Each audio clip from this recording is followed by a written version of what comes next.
आज आपण caramel custard pudding कसं बनवायचं ते बघणार आहोत। अगदी 3 साहित्यापासून हे कॅरेमल कस्टर्ड पुडिंग बनवून तयार होतं। खूप सुपर सॉफ्ट आणि चवीला तर मला इतकं छान भन्नाट लागतं ना हे चवीला। लहान मुलांचं तर खूप फेवरेट आहे caramel custard pudding. Super soft बनवून तयार होतं।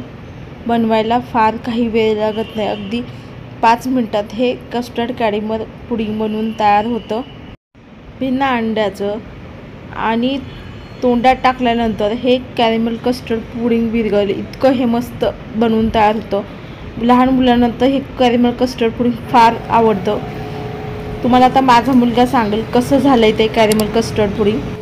अशा छान छान रेसिपीसाठी वैष्णवी रेसिपी चॅनलला लाईक करा, सबस्क्राईब करा। चला तर वेळ न काढता रेसिपीला सुरुवात करूयात। त्यासाठी इथे मी एक पॅन घेतलेला आहे छोटा, त्याच्यामध्ये पाव कप एवढी साखर घेतलेली आहे। त्यात आपल्याला असे पॅनमध्ये पसरून टाकायचे आणि गॅसची आच आहे आपल्याला मंदच ठेवून ही साखर आपल्याला कॅरेमल करून घ्यायची। सुरुवातीला विरघळून घ्यायचे, स्पॅच्युला काय सुद्धा लावायचं नाही। बघू शकता अगदी 2 ते 3 मिनिटांनी साखर सुद्धा मेल्ट व्हायला लागलेली आहे, अगदी ब्राऊन कलर यायला लागलेला आहे। तर आता आपण यांना आता स्पॅच्युलाने ह्याला छान याला मिक्स करून घ्यायचं आहे। आता याला 1-2 ते 3 मिनिट छान याला मिक्स करून घेतलेलं आहे। आणि कॅरेमल देखील साखर झालेली आहे, ह्याच्यापेक्षा जास्त करायची नाही तर कलर बदलू शकतो आणि जळकटसुद्धा वास लागू शकतो आपल्या कॅरेमलला। तरी इथे मी गॅससुद्धा बंद करून टाकला आणि इथे तुम्ही या ठिकाणी कुकरचा डबा देखील घेऊ शकता घरात असतो, किंवा केक टिन असतो ना आपला केक बनवायचा तो सुद्धा वापरू शकता। तर आता मी कॅरेमल आहे ते गरम आहे तोपर्यंतच आपल्याला हे ह्याच्यामध्ये ओतून घ्यायचं आहे केकच्या भांड्यामध्ये। आता हे पसरून घ्यायचे सर्व बाजूनी सर्व केक टिनच्या बाजूने इथे मी कॅरेमल आहे ते पसरून घेतलेलं आहे। गरम आहे तोपर्यंतच आपल्याला ही कॅरेमल आपल्याला पसरून घ्यायचे, थंड झालं ते घट्ट होतं। तर इथे मी 6 ब्रेडच्या स्लाइस घेतलेल्या आहेत कॅरेमल कस्टर्ड पुडिंग करण्यासाठी।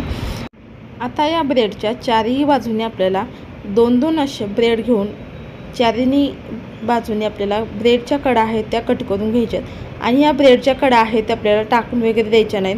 त्याच्यात आपण ब्रेडचे क्रम्स देखील बनवू शकतो। उन्हामध्ये वाळवायचं 1 दिवस ताटामध्ये ठेवून आणि पुन्हा पॅनमध्ये ह्याला 1-2 मिनिट शेकून घ्यायचं आणि मिक्सरमध्ये हे फिरवून घ्यायच्या कडा आहेत त्या आणि आपले इथे ब्रेड क्रम्स तयार होतील। मग तुम्ही टिक्कीसाठी वगैरे सुद्धा हे वापरू शकता, खूप छान होतं हे ब्रेड क्रम्स तुमचे तयार होतील घरच्या घरी।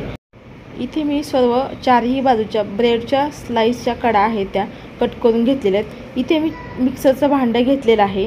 आता या मिक्सरच्या भांड्यामध्ये आपल्याला ब्रेडच्या स्लाइस आहेत त्यात आपल्याला अशा तोडून टाकायचेत मिक्सरच्या भांड्यामध्ये।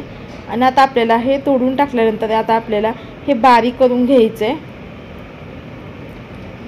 आता इथे मिक्सरला बंद चालू करून इथे मी छान याला बारीक करून घेतलेलं आहे, बघू शकता। या पद्धतीने आता आपल्याला हे बारीक छान करून घ्यायचं आहे।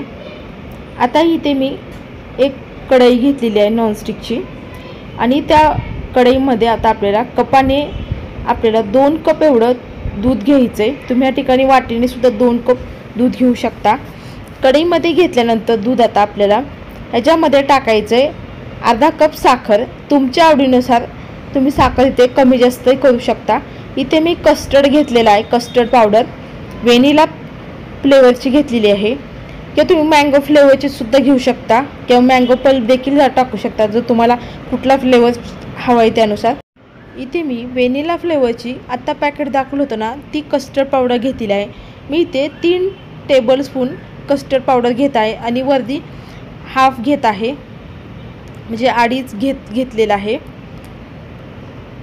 तुम्ही या ठिकाणी पोहे खायचा चमचा असतो ना त्याने सुद्धा तुम्ही मोजून घेऊ शकता।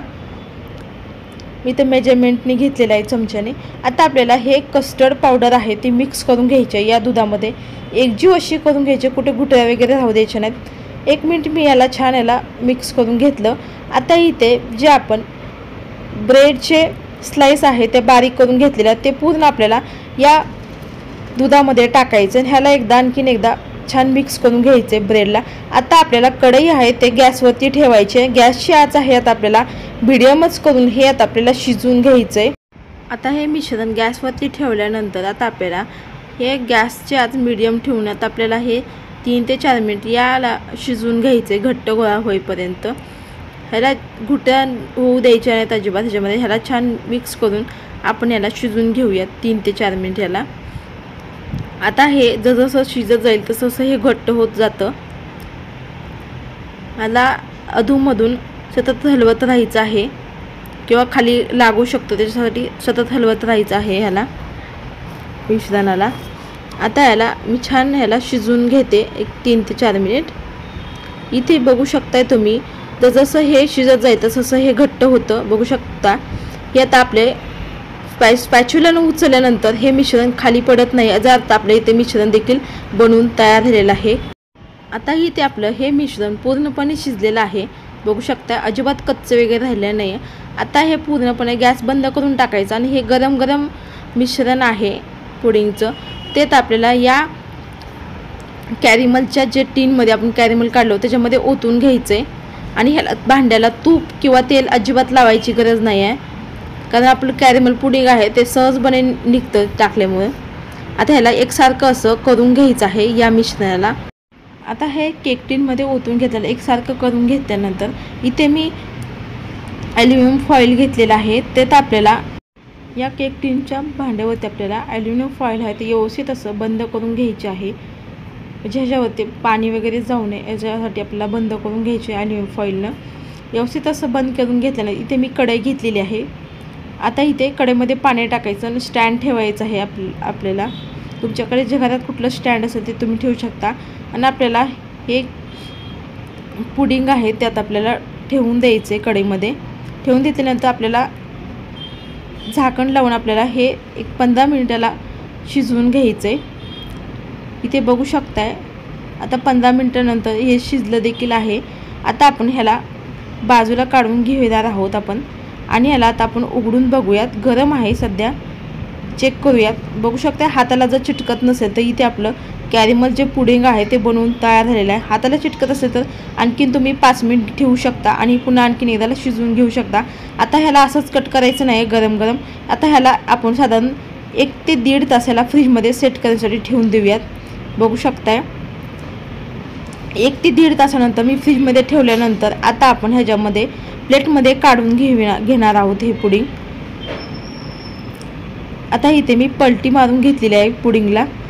बघू शकताय कॅरिमल पुडिंग आहे ते अगदी सहजपणे निघलेलं आहे केक टीनपासून. अजिबात चिटकलेलं वगैरे नाही आहे आणि कॅरिमलसुद्धा छान असं मेल्ट देखील झालेलं आहे मस्त असं. बघू शकताय कॅरिमल पुडिंग किती मस्त दिसतंय ना अगदी सुपर सॉफ्ट. हे कॅरिमल कस्टर्ड पुडिंग तोंडात टाकताच विरघळणारं. इथे आपलं कॅरिमल कस्टर्ड पुडिंग अगदी 5 मिनिटात बनवून तयार होतं. फार काही ह्याला साहित्य लागत नाही. अगदी ब्रेड साखर आणि दूध या 3-4 साहित्यापासून हे बनवून तयार होतं. फार काही वेळ लागत नाही. नक्की करून बघा आणि मुलांना फार आवडेल तुम्हाला खात्री देते. तुम्हीसुद्धा नक्की करून बघा. कसं झालं ते कमेंट करून नक्की सांगा. अशाच छान छान रेसिपीसाठी वैष्णव रेसिपी चॅनलला लाईक करा, शेअर करा, सबस्क्राईब करा. जास्तीत जास्त जणांपर्यंत ही रेसिपी शेअर करा. आता तुम्हाला माझा मुलगा सांगेल कसं झालं ते कॅरिमल कस्टर्ड पुडिंग. माझ्या तर मुलाला कॅरिमल कस्टर्ड पुडिंग फार आवडलं. तुम्हीसुद्धा नक्की करून बघा. तुमच्यासुद्धा मुलांना आवडेल. वेळात वेळ काढून माझी रेसिपी पाहिल्याबद्दल तुमचं मनापासून धन्यवाद. चला तर मस्त जबरदस्त रेसिपीमध्ये भेटूया. तोपर्यंत धन्यवाद.